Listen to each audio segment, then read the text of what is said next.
Way out east of the main Caribbean chain, you'll find an island with a secret. See, most of its neighbors were born of fire, violent volcanoes erupting from the sea. But not this one.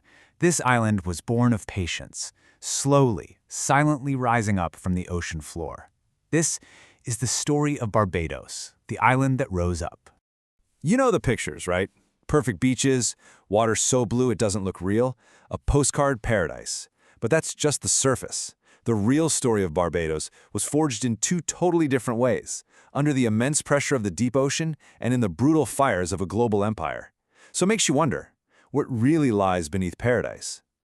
All right, to really get this place, we have to peel back the layers. I'm talking way before any European ships ever saw its shores. We've got to go back to a time when the island had a completely different name, and a much more descriptive one at that.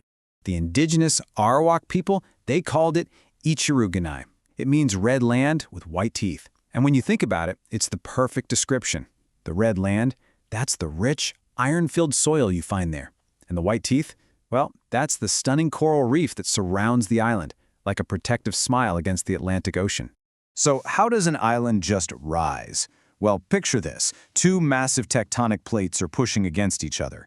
As one plate slides underneath the other, it basically scrapes off sediment and rock from the ocean floor, kind of like a bulldozer piling up dirt.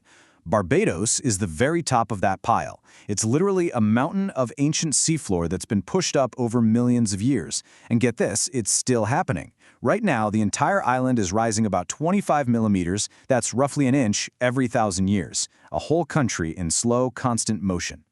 But this unique geology, this rising land, it was about to become the stage for a totally different kind of pressure. A human drama that would be incredibly brutal and would end up changing the entire world economy. So the English show up in 1627, but it's what they bring in 1640 that seals the island's fate: sugarcane. Suddenly, this one crop, they called it white gold, turns Barbados into a massive open-air factory. It quickly becomes one of the richest, most profitable spots in the entire British Empire. But all that wealth, it was built on a system of just unbelievable cruelty. And a system like that, it's only a matter of time before it leads to rebellion and a long, hard fight for freedom.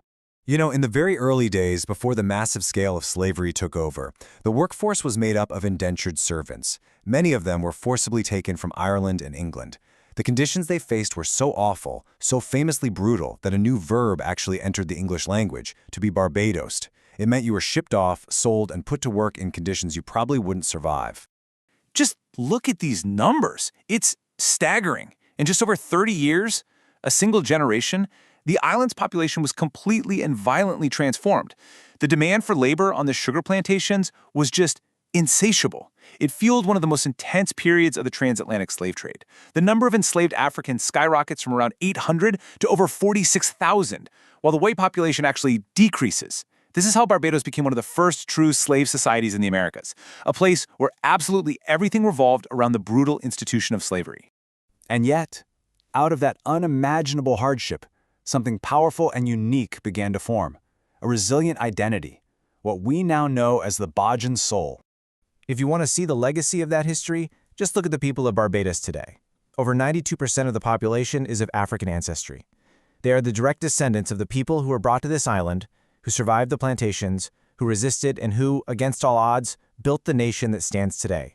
And this is where that culture really comes alive. It's something you can taste in the national dish, cuckoo and flying fish. It's something you feel in the absolute obsession with cricket, a sport left by the colonizers but completely reclaimed and perfected by Bajans. And oh, it's something you can hear in the explosive rhythms of calypso and soca during the crop over festival. Think about that. A celebration that started on the plantations to mark the end of the harvest has been totally transformed into this incredible expression of freedom and Bajan pride. And today, that Bajan cultural power is absolutely global. I mean, in 2021, the very same year the country became a republic, it officially named one of its own a national hero. And that person? The global superstar, Rihanna.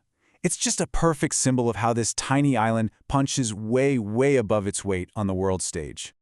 This journey of forging its own identity took a huge political step forward recently, one that cemented its place as a truly independent nation in the 21st century.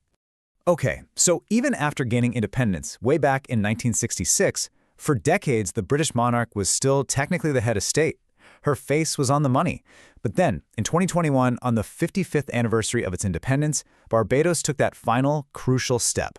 It peacefully cut those remaining colonial ties, removed the Queen as head of state, and officially became the world's newest republic. It was the end of a very long road to full sovereignty. The country's motto is pride and industry, and honestly, it couldn't be more perfect. The pride is for that hard-won, resilient identity we've been talking about. And the industry? That's the hard work that has intentionally shifted the country's economy away from the sugar fields of the past. Now, it's tourism and international finance that drive its success, making it one of the most stable and developed nations in the entire region. So when you think about it, from its slow, patient rise from the ocean floor to its determined rise as a modern republic, the story of Barbados is all about resilience. It's proof that an island's size has absolutely nothing to do with its impact, which leaves you with one last question to chew on. How does such a small island forged in the terrible fires of an empire manage to cast such a long and brilliant shadow across the world?